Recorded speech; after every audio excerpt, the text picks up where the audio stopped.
नमस्कार सभी को। मैं कुंजन झवर आपका एक बार फिर से स्वागत करती हूँ ब्रह्म मुक्त चिंतन चैनल में। आप चिंतन धारा बुक के ऑडियो सुन रहे हैं जो श्री वल्लभ जी महेश्वरी द्वारा लिखित है। आज एक नए विषय से आपको फिर से परिचित करवाती हूँ। विषय है सुख और दुख क्या है।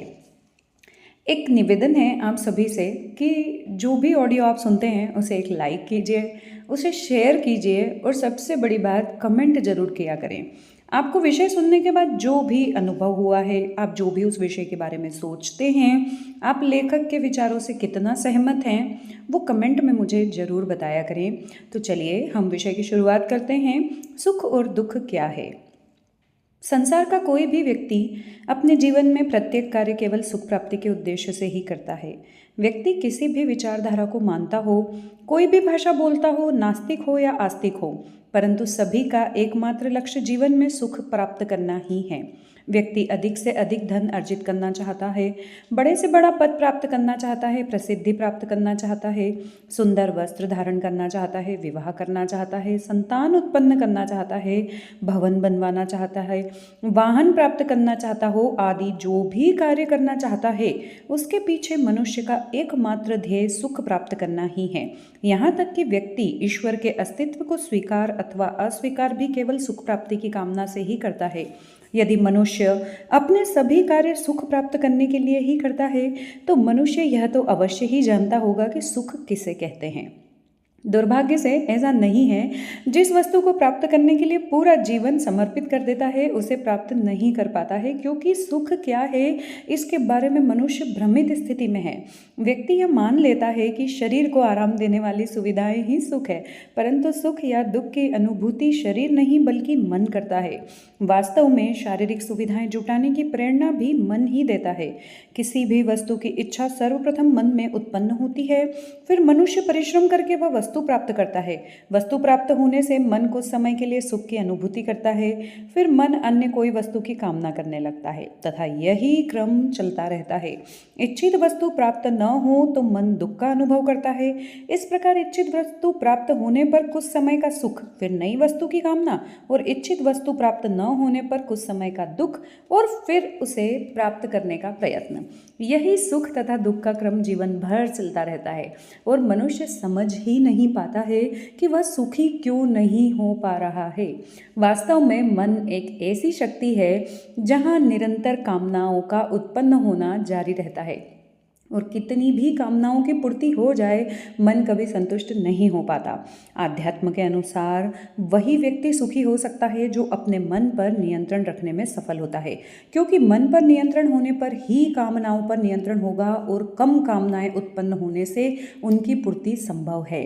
सतही स्तर पर विचार करने पर आध्यात्म की यह धारणा उचित नहीं लगती, क्योंकि कम कामनाएं करके, कम वस्तुएं प्राप्त करके मनुष्य व्यक्ति सुखी हो सकता है। यह बात ही अजीब लगती है। इस बात पर विस्तार से विचार करके देखते हैं कि वास्तव में यह सही है या नहीं है।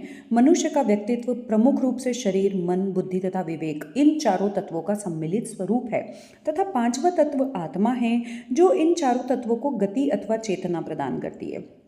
संसार के जितने भी मनुष्य हैं वे प्रमुख रूप से 4 स्तरों में माने जा सकते हैं। प्रथम स्तर है शरीर तथा मन का स्तर। संसार के लगभग 80% व्यक्ति इस स्तर पर होते हैं। द्वितीय स्तर है मन तथा बुद्धि का स्तर। संसार के लगभग 15% व्यक्ति इस स्तर पर होते। तृतीय स्तर है बुद्धि तथा विवेक का स्तर। इस स्तर पर लगभग 5% व्यक्ति होते हैं। चतुर्थ स्तर आत्मा का स्तर होता है, जिस पर करोड़ों व्यक्तियों में कोई एक ही होता है। चतुर्थ स्तर पर वास्तविक संत तथा सद्गुरु होते हैं। इस कारण व्यवहारिक दृष्टि से मानव समाज को 3 स्तर में ही मानना उचित है। शरीर तथा मन के स्तर पर कार्य करने वाले लोग मन में उत्पन्न होने वाली प्रत्येक इच्छा की पूर्ति करना चाहते हैं। वे ऐसा मानते हैं कि मन में उत्पन्न प्रत्येक कामना सुख प्राप्त करने के लिए ही उत्पन्न होती है। इस कारण उसकी पूर्ति करके निश्चित रूप से सुख मिलेगा। मन हमारे शरीर में स्थित इंद्रियों, कान, त्वचा, आँख, जीभ, नाक, हाथ, पैर, मुंह, मल तथा मूत्र विसर्जित करने वाले अंग का स्वामी अथवा नियंत्रण करता है। इस कारण मन यही मानता है कि इन इंद्रियों के माध्यम से जो सुख प्राप्त होता है तथा शरीर को सुविधा तथा आराम प्राप्त होने में जो सुख मिलता है वही सुख है। यही कारण है कि मन में उत्पन्न कामनाएं प्रायः शारीरिक सुविधाओं से ही संबंधित होती है। मन में इच्छा उत्पन्न होती है तथा मन तुरंत उस इच्छा की पूर्ति करने के लिए संबंधित इंद्रियों को प्रेरित करके शरीर को उस कार्य में लगा देता है। इच्छित वस्तु मिल जाने पर मन कुछ समय के सुख तथा न मिलने पर कुछ समय के लिए दुखी हो जाता है और फिर किसी नई कामना की पूर्ति में जुट जाता है। मन अति चंचल होता है और उसमें विश्लेषण करने की क्षमता नहीं होती। इस कारण मन समझ ही नहीं पाता है कि इच्छित वस्तु मिल जाने पर भी वह उस वस्तु से निरंतर सुखी क्यों नहीं रह पाता। इसे एक छोटे बच्चे के उदाहरण से सरलता से समझा जा सकता है। जब छोटे बच्चे को कोई खिलौना अच्छा लगता है तब वह उसे प्राप्त करने की जिद करता है तथा प्राप्त करके ही शांत होता है। खिलौना पाकर बच्चा प्रसन्न हो जाता है, परंतु कुछ देर तक उस खिलौने के साथ खेलकर वह उसे छोड़ देता है और फिर किसी नई वस्तु या नए खिलौने की तरफ आकर्षित हो जाता है। बच्चे को कितने भी खिलौने दिए जाएं वह कभी संतुष्ट नहीं होता। बिल्कुल यही स्थिति शरीर तथा मन के स्तर पर कार्यरत व्यक्तियों की होती है। इस स्तर के व्यक्तियों को मनमानी करने वाला व्यक्ति कहा जाता है और ये लोग प्रायः अपने कार्यों से स्वयं को तथा स्वयं से संबंधित व्यक्ति को परेशानी में डाल देते हैं। यह निम्नतम स्तर है। इससे कुछ उन्नत स्तर मन तथा बुद्धि के स्तर पर कार्य करने वाले व्यक्तियों का होता है। बुद्धि में विश्लेषण की क्षमता होने के कारण इस स्तर के लोग मन में उत्पन्न कामना के बारे में विचार करते हैं। विचार तथा विश्लेषण करने के बाद उस कामना पूर्ति के परिणामों के बारे में संतुष्ट होने के बाद ही ये लोग कार्य करते हैं। इनका प्रयत्न यह होता है कि इनके कार्य से अन्य लोगों को हानि न पहुंचे तथा कार्य इस तरीके से किया जाए जिसमें परेशानी की संभावनाएं कम से कम हो। इस स्तर के व्यक्ति जो भी कार्य करते हैं उनके परिणाम प्रायः अनुकूल होते हैं और ये व्यक्ति छोटी छोटी असफलताओं से अधिक दुखी अथवा छोटी छोटी सफलताओं से अधिक सुखी नहीं होते।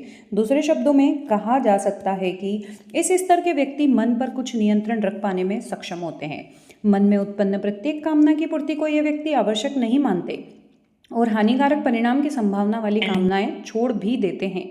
ऐसे व्यक्तियों की तुलना ऐसे कुछ बड़े बच्चे से की जा सकती है जो अपनी हर बात के लिए जिद नहीं करता और माता पिता के द्वारा समझाने पर प्रायः उनकी बात मान लेता है। इस मन बुद्धि स्तर के व्यक्ति को बुद्धिमान व्यक्ति कहा जाता है। ऐसे बुद्धिमान व्यक्ति की कभी कभी मन की प्रबलता के कारण समझते हुए भी गलती कर बैठते हैं। वे जानते भी हैं कि परिणाम अनुकूल नहीं होंगे, परंतु फिर भी कभी कभी गलत कार्य करके संकट में पड़ जाते हैं क्योंकि इनका अपने मन पर पूर्ण नियंत्रण नहीं हो पाता है। ये लोग मन पर आंशिक नियंत्रण रख पाने में ही सफल होते हैं। इन दोनों स्तरों से उन्नत स्तर बुद्धि विवेक का होता है। संसार को 80% व्यक्ति शरीर मन, 15% व्यक्ति मन बुद्धि तथा 5% व्यक्ति बुद्धि विवेक स्तर के होते हैं। इस स्तर के व्यक्ति बुद्धि के विश्लेषण से प्राप्त परिणामों का भी विश्लेषण करने की क्षमता से संपन्न होते हैं। ये लोग अपने प्रत्येक कार्य के दीर्घावधि तक होने वाले प्रभाव तथा इन कार्यों से परिवार तथा समाज पर पड़ने वाले प्रभाव तक को समझने का प्रयत्न करते हैं। इस स्तर के व्यक्ति मन की कामना को बुद्धि से विश्लेषित करते हैं, फिर उस विश्लेषण से प्राप्त परिणाम पर गहराई से चिंतन करते हैं तथा यदि पाते हैं कि उनके किसी कार्य का प्रभाव कभी काफ़ी समय बाद अथवा परिवार या समाज पर किसी भी मात्रा में प्रतिकूल पड़ने की थोड़ी भी संभावना है तो वे उस कार्य को नहीं करते। इस स्तर पर पहुंचे व्यक्ति अपनी हानि से ज़्यादा दूसरों की हानि की चिंता करते हैं। कभी कभी ये लोग ऐसा कार्य भी करने को तत्पर हो जाते हैं जिससे दूसरों को लाभ होना निश्चित हो, भले ही उसमें स्वयं को कुछ हानि होने की संभावना हो। इन व्यक्तियों को समझदार तथा दूरदृष्टा कहा जाता है। दूसरे शब्दों में इन्हें मन पर अत्यधिक नियंत्रण रखने वाला व्यक्ति कहा जा सकता है। ऐसे व्यक्ति की तुलना ऐसे बड़े बच्चे से की जा सकती है जो अपना प्रत्येक कार्य माता पिता तथा गुरु से विचार विमर्श करने के बाद ही करता है। इस स्तर के व्यक्तियों से गलती होने की संभावना लगभग नगण्य होती है और इस कारण ये कभी अपने निर्णयों के कारण संकट में नहीं पड़ते।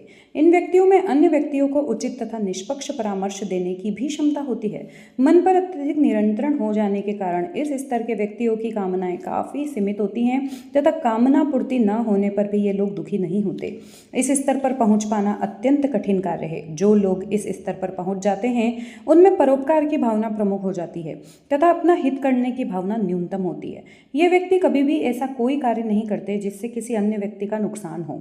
इस स्तर के व्यक्तियों का वैचारिक स्तर बहुत व्यापक होता है। ये लोग स्पष्ट चिंतन करने की क्षमता के कारण प्रायः सही निर्णय लेते हैं और इसी कारण प्रायः सुखी रहते हैं। ऐसे व्यक्ति जीवन में यदा कदा ही दुख का अनुभव करते हैं और यदि करते भी हैं तो केवल कुछ समय के लिए। बुद्धि विवेक के स्तर पर पहुंचे व्यक्तियों का मन इतना अनुशासित हो जाता है कि उसमें गलत विचार उत्पन्न ही नहीं होते।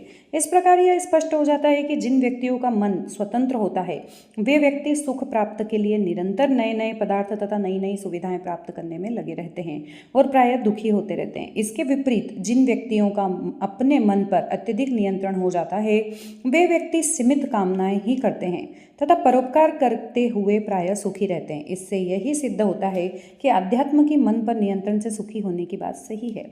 इससे भी उन्नत स्तर उन व्यक्तियों का होता है जो आत्मा के स्तर पर जीवन व्यतीत करते हैं। ऐसे व्यक्ति करोड़ों में कोई एक दो ही होते हैं। इन्हें संत कहा जाता है। इनका वैचारिक स्तर विश्वव्यापी होता है और ये हमेशा पूरी मानव जाति के कल्याण की बात ही सोचते तथा कहते हैं। इनमें स्वयं के हित की कोई कामना नहीं होती और ये लोग पूर्ण रूप से जनहित के लिए ही समर्पित होते हैं। इनका अपने मन पर पूर्ण नियंत्रण होता है। इनका जीवन पूर्ण रूप से सादगी पसंद होता है। इस श्रेणी में कबीर, नानक, मीरा, ज्ञानेश्वर, रैदास, शंकराचार्य आदि को रखा जा सकता है। यही लोग निरंतर सुख या आनंद प्राप्त कर सकते हैं। सुख दुख के इस रहस्य को समझने की क्षमता रखने वाले संसार में बहुत कम ही होते हैं। इस कारण संसार में दुखी व्यक्तियों की संख्या ही ज़्यादा है। अधिकांश व्यक्ति सुख प्राप्ति के प्रयास में पूरा जीवन व्यतीत करने के बाद भी दुखी ही पाए जाते हैं। भ्रम के कारण अधिकांश व्यक्ति इंद्रियों द्वारा मन की कामना पूर्ति तथा भौतिक सुविधाओं को ही सुख मानकर वहीं तक सीमित रह जाते हैं और सुख की अनुभूति कभी कभी ही कर पाते हैं। भारत के प्राचीन आध्यात्मिक ग्रंथों तथा संतों की वाणी में बार बार यह बात स्पष्ट की गई है कि सुख प्राप्ति के लिए मन पर नियंत्रण आवश्यक है, परंतु पश्चिमी विचारधारा के प्रभाव तथा धन की चकाचौंध में भारतीय विचारधारा भुला दी गई है। कबीर ने कहा है, माया मरी न मन मरा, मरमर जात शरीर, आशा तृष्णा ना मरी, कह गए दास कबीर। अर्थात संसार में न कभी भौतिक पदार्थों तथा सुख सुविधाएं समाप्त होती है और न कभी मन और उसकी आशा तथा तृष्णा समाप्त होती है, बल्कि तृष्णा को पूरा करते करते मानव जीवन, उसका शरीर ही समाप्त हो जाता है। कबीर की यह बात सत्य है, परंतु इसे समझने व स्वीकार करने वाले लोग अत्यंत कम संख्या में हैं। सुख की कामना सभी करते हैं, परंतु सुखी होने के सही मार्ग पर चलना कोई नहीं चाहता। कैसी विडंबना है। आज भी जो विवेकवान व्यक्ति धन के महत्व को कम करने तथा सीमित सुविधाओं में रहने की सलाह देते हैं उन्हें मूर्ख ही माना जाता है। मानव मन केवल सुख चाहता है और निरंतर सुख चाहता है। मन में उत्पन्न होने वाली प्रत्येक कामना का लक्ष्य अधिक से अधिक तथा सदैव सुख प्राप्ति ही होता है। सुख की स्थिति में रहना ही मन की स्वाभाविक स्थिति है। इसी कारण बड़ी से बड़ी दुखद घटना को कुछ समय में भुलाकर मन पुनः सुख की स्थिति में लौट आता है। कोई भी व्यक्ति अधिक समय तक दुखी रह ही नहीं सकता। इतना सब होने के बाद भी व्यक्ति सुखी नहीं रह पाता तो इसका एकमात्र कारण यह है कि व्यक्ति का मार्ग गलत है। सही मार्ग पर चले बिना अपने लक्ष्य को प्राप्त कर पाना असंभव है। लक्ष्य है निरंतर सुख और सही मार्ग है मन पर नियंत्रण। जब तक इन दोनों का स्पष्ट ज्ञान नहीं होगा तब तक सुख केवल मृग तृष्णा ही बना रहेगा। एक अन्य कवि ने कबीर की बात दूसरे शब्दों में कही है, चाह गई चिंता गई मनुआ बेपरवाह, जिसको कुछ नहीं चाहिए वह शाहों का शाह। अर्थात जब व्यक्ति में इच्छा चाह समाप्त हो जाती है तभी उसकी चिंता समाप्त हो सकती है और मन शांत हो सकता है। जिसे इस संसार से कुछ भी वस्तु प्राप्त करने की इच्छा नहीं है वही राजाओं का राजा भी अर्थात महाराजा है।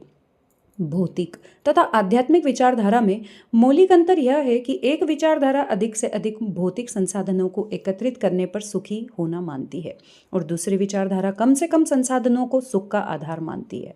प्राचीन काल में अत्यधिक भौतिक संसाधन प्राप्त राजा लोग भी आध्यात्मिक ज्ञान संपन्न गुरुओं के मार्गदर्शन में कार्य करते थे। इस कारण उनके राज्य में अधिकांश व्यक्ति सुखी रहते थे।